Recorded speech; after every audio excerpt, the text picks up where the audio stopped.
COVID-19 വീണ്ടും ഇന്ത്യയിൽ പടർന്നു പിടിച്ചുകൊണ്ടിരിക്കുകയാണ്. അതിൽ തന്നെ ഏറ്റവും അധികം കേസുകൾ നിലവിൽ റിപ്പോർട്ട് ചെയ്തിട്ടുള്ളത് നമ്മുടെ കേരളത്തിലാണ്. 9 കോവിഡ് മരണങ്ങളും ഇതിനോടകം തന്നെ നടന്നു കഴിഞ്ഞിരിക്കുകയാണ്. എല്ലാം തീർന്നു എന്ന് വിചാരിച്ചിരിക്കുമ്പോൾ വീണ്ടും എന്താണ് ഈ സംഭവിച്ചുകൊണ്ടിരിക്കുന്നത്? നമ്മളെല്ലാവരും ഭയക്കേണ്ടതുണ്ടോ? വീണ്ടും കേരളം ഒരു ലോക്ക്ഡൗണിലേക്ക് നീങ്ങുമോ? എല്ലാ കാര്യങ്ങളെക്കുറിച്ചും വിശദമായിട്ട് തന്നെ പരിശോധിക്കാം, വിശദമായിട്ട് തന്നെ മനസ്സിലാക്കാം. Welcome back to F world. Aflu here.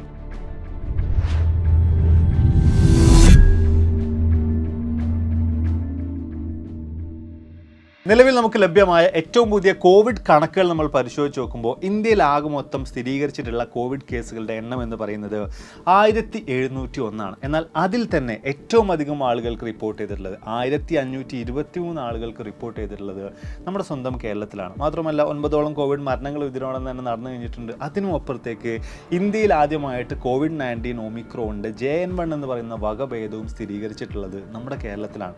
പക്ഷേ ലോകത്ത് ആദ്യമായിട്ട് ഈ ഒരു വൈറസ് സ്ഥിരീകരിച്ചുള്ള കേരളത്തിലാണെന്ന് വെച്ച് കഴിഞ്ഞാൽ ഒരിക്കലും അല്ല. 38ഓളം രാജ്യങ്ങൾ, UK, US, അതുപോലെ തന്നെ പോർച്ചുഗൽ, അങ്ങനെ തുടങ്ങിയിട്ടുള്ള 38ഓളം രാജ്യങ്ങളിൽ ഓൾറെഡി സ്ഥിരീകരിച്ചിട്ടുള്ള ഒരു വൈറസ് വകഭേദം തന്നെയാണ് ഈ ഒരു JN1 എന്ന് പറയുന്നത്.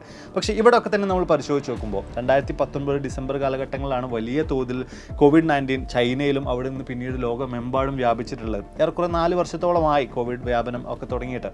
അപ്പോൾ ഇത്രയും കാലങ്ങൾക്ക് ശേഷം നമ്മൾ വാക്സിൻ കാര്യങ്ങളൊക്കെ എടുത്തുള്ളതാണ്. അതിനുശേഷം പിന്നീട് എന്താണ് സംഭവിക്കുന്നത്? കേരളത്തിൽ മാത്രമാണോ ഇത്തരത്തിൽ വലിയ തോതിൽ കോവിഡ് കേസുകൾ ഉയർന്നുകൊണ്ടിരിക്കുന്ന കാര്യത്തെക്കുറിച്ച് നോക്കുമ്പോൾ അങ്ങനെയല്ല എന്ന് നമുക്ക് മനസ്സിലാക്കാൻ സാധിക്കുന്നുണ്ട്. US-ലാണെങ്കിലും ഇന്തോനേഷ്യയിലാണെങ്കിലും സിംഗപ്പൂരിലാണെങ്കിലും വലിയ തോതിൽ ഈ കോവിഡ് കേസുകൾ ഉയർന്നു വന്നുകൊണ്ടിരിക്കുന്നുണ്ട്.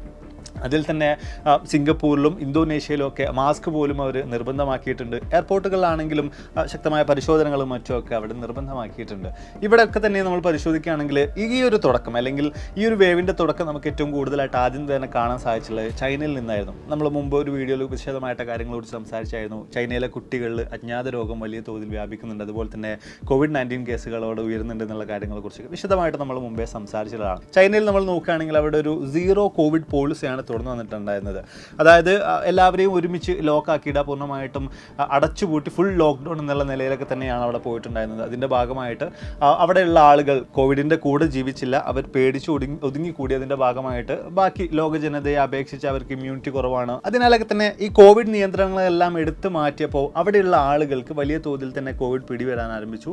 അല്ലെങ്കിൽ കോവിഡ് കേസുകളുടെ എണ്ണത്തിൽ അവിടെ വലിയൊരു ഉയർച്ച തന്നെ സംഭവിച്ചിട്ടുണ്ടായിരുന്നു. അതിനുശേഷം പിന്നീട് നമ്മൾ നോക്കുമ്പോൾ വിവിധങ്ങളായിട്ടുള്ള രാജ്യങ്ങളിൽ, ഫിലിപ്പീൻസിലും ഓസ്ട്രേലിയയിലും ഒക്കെ തന്നെ ഇതുപോലെ തന്നെ ഇതിനോടനുബന്ധിച്ചുകൊണ്ട് COVID-19 ഒരു ഉയർച്ച നമുക്ക് കാണാൻ സാധിച്ചിട്ടുണ്ടായിരുന്നു. കേരളത്തിലും അതിൻ്റേതായ നിലയിലുള്ള കോവിഡ് കേസുകളുടെ വലിയൊരു വർധനവ് നിലവിൽ നമുക്ക് കാണാൻ സാധിക്കുന്നുണ്ട്. ഇവിടെയൊക്കെ തന്നെ നമ്മൾ പരിശോധിച്ച് നോക്കുകയാണെങ്കിൽ ഒരിക്കലും നമ്മൾ വലിയ തോതിൽ അങ്ങനെ ഭയപ്പെടേണ്ട യാതൊരു വിധത്തിലുള്ള ആവശ്യകതകളുമില്ല. കാരണം ഓൾറെഡി ഈ ഒരു COVID-19 കുറിച്ച് വ്യക്തമായ നിലയിൽ തന്നെ നമ്മൾ പഠിച്ചിട്ടുള്ളതാണ്. ഇതിൻ്റെ ഓരോ കാര്യങ്ങളും മനസ്സിലാക്കിയിട്ടുള്ളതാണ്. നമ്മുടെ കയ്യിൽ അതിനെ പ്രതിരോധിക്കാൻ ആവശ്യമായിട്ടുള്ള വാക്സിനുകളും ഒക്കെ തന്നെയുണ്ട്. അതിനാലൊക്കെ തന്നെ കൃത്യമായിട്ട് COVID-19 ഇപ്രാവശ്യം നമുക്ക് പിടിച്ചു കെട്ടാൻ കഴിയുമെന്ന് തന്നെ നമുക്ക് പ്രതീക്ഷിക്കാം. അതുപോലെ തന്നെ ഈ ലോക്ക്ഡൗൺ കാര്യങ്ങളെക്കുറിച്ചൊക്കെ നമ്മൾ ചിന്തിക്കുകയാണെങ്കിൽ ഒരിക്കലും ഈ ഒരു 1500 കേസുകൾ എന്നുള്ള നിലക്ക് പോകുമ്പോൾ കേരളത്തിൽ ഒരു ലോക്ക്ഡൗൺ വരാനുള്ള യാതൊരു വിധത്തിലുള്ള സാധ്യതകളും നിലവിലില്ല. മാത്രമല്ല ഇനി ഇതിനും അപ്പുറത്തേക്ക് കോവിഡൊക്കെ വ്യാപിച്ച് വലിയ തോതിൽ പ്രശ്നങ്ങളൊക്കെ സൃഷ്ടിച്ച് ഏറെക്കുറെ 4 വർഷങ്ങളായി കാര്യങ്ങളൊക്കെ തുടങ്ങിയിട്ട് ഇപ്പോൾ എന്തുകൊണ്ട് നിലവിൽ ഈ സാഹചര്യത്തിൽ വലിയ തോതിൽ ഈ കോവിഡ് കേസുകൾ കൂടുന്നു, അതും കേരളത്തിൽ വലിയ തോതിൽ ഈ കോവിഡ് കേസുകൾ റിപ്പോർട്ട് ചെയ്യപ്പെടുന്നു എന്ന കാര്യങ്ങളെക്കുറിച്ചൊക്കെ വിശദമായിട്ട് നമ്മൾ പരിശോധിക്കാം. ഇവിടെയൊക്കെ തന്നെ നമ്മൾ നോക്കുകയാണെങ്കിൽ ഈ COVID-19 എന്ന് പറയുന്ന വൈറസ് എങ്ങും പോയിട്ടില്ല, പൂർണ്ണമായിട്ടും നശിച്ചു പോയിട്ടില്ല. അത് നമ്മുടെ ഇടയിൽ തന്നെ ഉണ്ട്. നമ്മൾ അതിൻ്റെ കൂടെ അങ്ങനെ ജീവിച്ചുകൊണ്ടിരിക്കുകയാണ് ചെയ്യുന്നത്. മാത്രമല്ല ഒരാളിൽ നിന്ന് മറ്റൊരാളിലേക്ക് എത്തുമ്പോൾ അതിൻ്റേതായിട്ടുള്ള മാറ്റങ്ങളൊക്കെ തന്നെയും ഈ COVID-19 വൈറസിന് സംഭവിക്കുന്നുണ്ട്. അങ്ങനെയാണിത് വ്യത്യസ്ത തരത്തിലുള്ള വകഭേദങ്ങളായിട്ട് കൈമാറ്റം ചെയ്യപ്പെട്ട് അങ്ങനെ വലിയ തോതിൽ സ്പ്രെഡ് ആയിക്കൊണ്ടിരിക്കുന്നത്.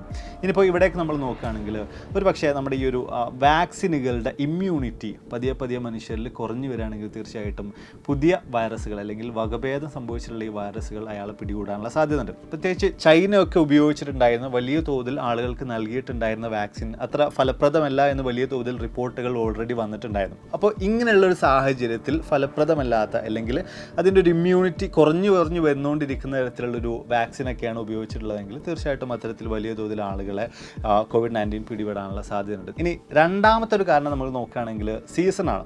ഇപ്പോൾ നമ്മുടെ ഇടയിൽ തന്നെ നമ്മുടെ വീട്ടിലുള്ള ആൾക്കാർക്കൊക്കെ തന്നെ നോക്കുകയാണെങ്കിൽ പനി, വൈറൽ ഫീവറും ജലദോഷവും ഒക്കെ വലിയ തോതിൽ പിടിച്ചുകൊണ്ടിരിക്കുന്ന ഒരു സാഹചര്യമാണ്. തീർച്ചയായിട്ടും നിങ്ങൾക്ക് ഒരു പക്ഷേ ഇത്തരത്തിലുള്ള അസുഖങ്ങളൊക്കെ പിടിച്ചിട്ടുണ്ടാകും ഈ ഒരു കാലാവസ്ഥയുടെ മാറ്റങ്ങൾ കൊണ്ട്, അല്ലെങ്കിൽ ഈ ഒരു വിൻ്റർ സീസണിൻ്റെ ഒക്കെ ഒരു ഭാഗമായിട്ട് സംഭവിച്ചിട്ടുള്ളതാണ്. ഇപ്പോൾ ചൈനയിലാണെങ്കിലും വലിയ തോതിൽ അസുഖങ്ങളൊക്കെ പടർന്നു പിടിക്കുന്ന ഒരു സീസൺ തന്നെയാണത്. ഇതുപോലൊരു സീസണിൽ 2019 ഈ കോവിഡ്-19 അവിടെ സ്പ്രെഡ് ആയിട്ടുണ്ടായിരുന്നത്. അതുപോലെ കോവിഡ്-19 പോലെ തന്നെ ന്യൂമോണിയ പോലെ തന്നെ വ്യത്യസ്ത തരത്തിലുള്ള ഒരുപാട് അസുഖങ്ങൾ ഓൾറെഡി അവിടെയും വ്യാപിച്ചുകൊണ്ടിരിക്കുന്നുണ്ട്. കേരളത്തിലാണെങ്കിലും നമുക്കിടയിലൊക്കെ തന്നെ വ്യാപിച്ചുകൊണ്ടിരിക്കുന്നുണ്ട്. അപ്പോൾ ഇങ്ങനെയുള്ള ഒരു സാഹചര്യത്തിൽ കോവിഡ്-19 കേസുകൾ കൂടുന്നതിൽ വലിയ തരത്തിൽ നമ്മൾ അത്ഭുതപ്പെടേണ്ട കാര്യങ്ങളൊന്നുമില്ല. അടുത്തതായിട്ടുള്ള മറ്റൊരു കാരണം എന്ന് പറയുന്നത് ഇതൊരു ഫെസ്റ്റിവൽ സീസണാണ് എന്നുള്ളതാണ്.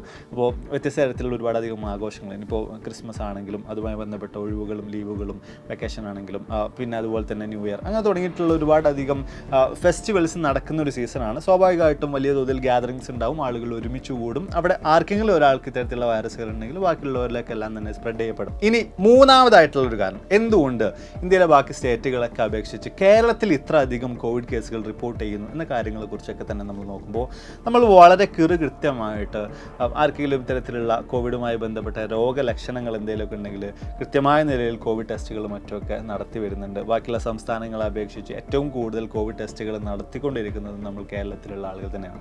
അപ്പോൾ അതിൻ്റെയൊക്കെ ഭാഗമായിട്ട് കൂടുതൽ ടെസ്റ്റുകൾ നടത്തുമ്പോൾ തീർച്ചയായിട്ടും സ്വാഭാവികമായിട്ടും അവിടെ റിപ്പോർട്ട് ചെയ്യുന്ന കേസുകളുടെ എണ്ണത്തിലും വർധനവ് ഉണ്ടാകാനുള്ള സാധ്യതകൾ കൂടുതലാണ്. ഇതേ ഒരു കാര്യം തന്നെയാണ് അക്ഷരാർത്ഥത്തിൽ ഇവിടെയും സംഭവിച്ചുകൊണ്ടിരിക്കുന്നത്. മാത്രവുമല്ല, കോവിഡുമായി ബന്ധപ്പെട്ട എന്തെങ്കിലും തരത്തിലുള്ള രോഗലക്ഷണവുമായിട്ട് ഏതെങ്കിലും ആളുകൾ ഹോസ്പിറ്റലിലേക്ക് എത്തിച്ചേരുന്ന അവസരത്തിൽ അവരെ കോവിഡ് ടെസ്റ്റിന് വിധേയമാക്കണമെന്ന നിലയിൽ തന്നെയാണ് നമ്മുടെ ആരോഗ്യ മന്ത്രാലയം അറിയിച്ചുകൊണ്ടിരിക്കുന്നത്. അതിൻ്റെയൊക്കെ ഭാഗമായിട്ടാണ് ഇത്തരം കാര്യങ്ങൾ സംഭവിക്കുന്നത്. ഇനിയിപ്പോൾ ഈ ഒരു JN1 എന്ന് പറയുന്ന വകഭേദത്തെക്കുറിച്ച് നമ്മൾ നോക്കുകയാണെങ്കിൽ അതിൻ്റെ സിംറ്റംസ് എന്താണെന്നുള്ള കാര്യത്തെക്കുറിച്ച് നോക്കുകയാണെങ്കിൽ സാധാരണ കോവിഡിൻ്റെ എല്ലാ തരത്തിലുള്ള ലക്ഷണങ്ങളും ഇതിനുണ്ട്. അതായത് ടയർഡ്നെസ്, പനി, കഫ്, ശ്വാസം എടുക്കാനുള്ള ബുദ്ധിമുട്ട്, തലവേദന, ഇത്തരത്തിലുള്ള സിംറ്റംസ് എല്ലാം ഇതിനുണ്ട്. അതോടൊപ്പം തന്നെ JN1 പ്രത്യേകമായിട്ട് കാണുന്നത് വലിയ തോതിലുള്ള ജലദോഷം, മൂക്കൊലിപ്പ്, മൂക്കുമായി ബന്ധപ്പെട്ട തരത്തിലുള്ള വ്യത്യസ്ത തരത്തിലുള്ള സിംറ്റംസ് ആണ്, അല്ലെങ്കിൽ പ്രയാസങ്ങളാണ്, അസുഖങ്ങളാണ്. അപ്പോൾ ഇത്തരത്തിലുള്ള രോഗലക്ഷണങ്ങൾ നിങ്ങൾക്കുണ്ടെങ്കിൽ തീർച്ചയായിട്ടും ഡോക്ടറെ കാണിക്കുക, കോവിഡ് ടെസ്റ്റ് കാര്യങ്ങളൊക്കെ ചെയ്യുക. പക്ഷേ ഇവിടെ ഒരിക്കലും നമ്മൾ പേടിക്കേണ്ട യാതൊരുവിധ ആവശ്യമില്ല. മുമ്പ് പറഞ്ഞതുപോലെ ഇതെന്താണ്, എങ്ങനെയാണ് നടക്കുന്നത്, അതിനെങ്ങനെ പിടിച്ചു കെട്ടാവുന്ന കാര്യത്തെക്കുറിച്ചൊക്കെ തന്നെ വ്യക്തമായിട്ട് നമുക്കറിയാം. അതിനാൽ ഒരിക്കലും ഇവിടെ യാതൊരു വിധത്തിലും ആശങ്കപ്പെടേണ്ട യാതൊരു ആവശ്യവുമില്ല. കൃത്യമായിട്ട് അതിൻ്റെ മാർഗ്ഗനിർദ്ദേശങ്ങളൊക്കെ പാലിച്ച് നമ്മൾ പോവുകയാണെങ്കിൽ തീർച്ചയായിട്ടും ഇതിനെ നമുക്ക് തരണം ചെയ്യാൻ സാധിക്കുന്നതായിരിക്കും. അപ്പോൾ എന്തായാലും നമ്മൾ വീഡിയോ സ്റ്റഡൈൻ്റെ ഒക്കെയാണ് എല്ലാ കാര്യങ്ങളെക്കുറിച്ചും വ്യക്തമായിട്ടുള്ള ധാരണ നിങ്ങൾക്ക് ലഭിച്ചാണെന്ന് വിചാരിക്കുന്നു. നിലവിൽ നമ്മൾ നോക്കുകയാണെങ്കിൽ ഈ കോവിഡ് കേസുകൾ കൂടുന്നുണ്ട്. പക്ഷേ കൃത്യമായിട്ട് നമ്മുടെ സംസ്ഥാന ആരോഗ്യ മന്ത്രാലയം ഓരോ ദിവസത്തെയും കോവിഡ് കേസുകളും മറ്റൊന്നും കൃത്യമായിട്ട് അറിയിച്ചുകൊണ്ടിരിക്കുന്നില്ല. പക്ഷേ കേന്ദ്ര ആരോഗ്യ മന്ത്രാലയത്തിൽ നിന്നാണ് ഇത്തരത്തിലുള്ള കണക്കുകളൊക്കെ ഓരോ ദിവസവും നമുക്ക് ലഭിച്ചുകൊണ്ടിരിക്കുന്നത്. വൈകാതെ തന്നെ ഈ കാര്യങ്ങളിലൊക്കെ മാറ്റം വരുന്നു നമുക്ക് പ്രതീക്ഷിക്കാം. കൃത്യമായിട്ടുള്ള നിലയിൽ തന്നെയാണ് എല്ലാവിധത്തിലുള്ള സുരക്ഷകളും ഒഴുക്കിക്കൊണ്ട് ഈ വകഭേദത്തെ പിടിച്ചുകെട്ടാൻ ആവശ്യമായിട്ടുള്ള എല്ലാ തയ്യാറെടുപ്പുകളോടും കൂടി തന്നെയാണ് നമ്മുടെ സംസ്ഥാന ആരോഗ്യ മന്ത്രാലയം മുന്നോട്ട് പോയിക്കൊണ്ടിരിക്കുന്നത്. ഇവിടെ യാതൊരു വിധത്തിലും നമ്മൾ പേടിക്കേണ്ട ആവശ്യമില്ല എന്ന് വീണ്ടും ഞാൻ ആവർത്തിക്കുകയാണ്. മാത്രമല്ല, ഇവിടെ നമുക്ക് ചെയ്യാൻ കഴിയുന്ന അല്ലെങ്കിൽ ഒരു മുൻകരുതലായിട്ട് നമുക്ക് ചെയ്യാൻ കഴിയുന്ന കാര്യം, നമുക്ക് മാസ്കുകൾ ധരിക്കാം, അതുപോലെ തന്നെ സാനിറ്റൈസർ ഉപയോഗിക്കാം, കൈകൾ നന്നായിട്ട് സോപ്പ് ഉപയോഗിച്ച് കഴുകാം എന്ന് പറയുന്ന കാര്യങ്ങളൊക്കെയാണ്. അപ്പോൾ വീഡിയോ കുറിച്ചുള്ള നിങ്ങളുടെ അഭിപ്രായങ്ങളും നിങ്ങളുടെ കോവിഡ്-19 ബന്ധപ്പെട്ട സംശയങ്ങൾ, ഡൗട്ടുകൾ, കാര്യങ്ങളൊക്കെ തീർച്ചയായിട്ടും താഴ്ന്ന് കമൻറ്റ് ചെയ്യുക, രേഖപ്പെടുത്തുക. എല്ലാ കാര്യങ്ങളും ഏറെക്കുറെ ഞാൻ കവർ ചെയ്തു എന്ന് തന്നെയാണ് പ്രതീക്ഷിക്കുന്നത്. എങ്കിലും നിങ്ങൾക്കുള്ള സംശയങ്ങൾ തീർച്ചയായിട്ടും നിങ്ങൾക്ക് ചോദിക്കാവുന്നതാണ്. അപ്പോൾ ഇതിൽ നല്ലൊരു പാർട്ടിയും വീഡിയോസുകളുമായി കണ്ടുവിട്ടാണ് പ്രതീക്ഷയോടെ. ബൈ.